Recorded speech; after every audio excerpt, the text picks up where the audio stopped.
1885 में आरंभ हुई कांग्रेस की यात्रा को आज 135 साल पूरे हो गए हैं। महात्मा गांधी के मार्गदर्शन में पंडित जवाहरलाल नेहरू, सरदार पटेल, पंडित मदन मोहन मालवीय, लाला लाजपत राय, लोकमान्य तिलक, मौलाना आजाद, सुभाष चंद्र बोस, सी राजगोपालाचारी, राजेंद्र प्रसाद, खान अब्दुल गफार खान जैसे सरीखे कांग्रेस नेताओं ने न केवल भारतीय स्वाधीनता आंदोलन को सत्याग्रह, असहयोग, सविनय अवज्ञा और दांडी नमक यात्रा जैसे अहिंसक और देशव्यापी आंदोलनों से देश की आजादी का लक्ष्य हासिल किया,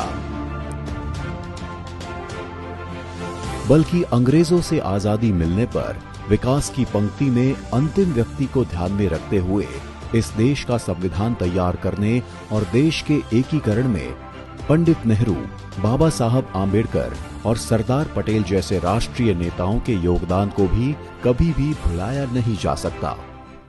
At the stroke of the midnight hour, when the world sleeps, India will awake to life and freedom. आधी रात को आधुनिक भारत के निर्माण की ली गई शपथ के अनुरूप पंडित नेहरू ने सिंचाई बांधों, बिजली संयंत्रों, इस्पात कारखानों, रक्षा संस्थानों,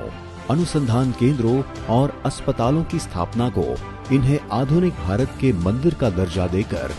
इनका देश की आत्मनिर्भरता के लिए महत्व स्पष्ट किया।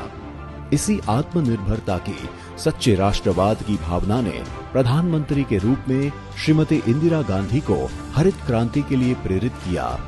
जिससे न केवल देश अनाज में आत्मनिर्भर हुआ बल्कि एक समृद्ध किसान की अवधारणा भी साकार हुई। आधुनिक भारत बनने की दिशा में भारत ने तब एक लंबी छलांग लगाई जब स्वर्गीय राजीव गांधी ने अपने प्रधानमंत्री काल में देश में टेलीकॉम और कंप्यूटर क्रांति का आगाज किया। आज का डिजिटल इंडिया और हर हाथ में फोन स्वर्गीय राजीव जी की दूरदृष्टि के बगैर असंभव था। जब देश की विकास की गति को पंख लगाने का सही समय आया तो यह 1991 के वित्त मंत्री डॉक्टर मनमोहन सिंह ही थे, जिन्होंने आर्थिक सुधारों के जरिए भारत की आर्थिक क्रांति की नींव रखी और देश ने 2008 की वैश्विक मंदी का सफल मुकाबला किया। अपने 10 बरस के शासनकाल में कांग्रेस के नेतृत्व में बनी यूपीए सरकारों ने देश के गरीब और वंचितों, नौजवानों, किसानों और समाज के पिछड़े वर्ग के लिए शिक्षा का अधिकार, सूचना का अधिकार, मनरेगा और खाद्य सुरक्षा कानून जैसे संविधान की मूल भावना से प्रेरित कानून बनाकर देश की जनभावना का सच्चा आदर किया। कांग्रेस ने अपने 135 साल के इतिहास में कभी भी अपना मूल चरित्र नहीं बदला, जिसमें देश के गरीब, पिछड़े, आदिवासी, किसान और नौजवानों का हित सर्वोपरि है।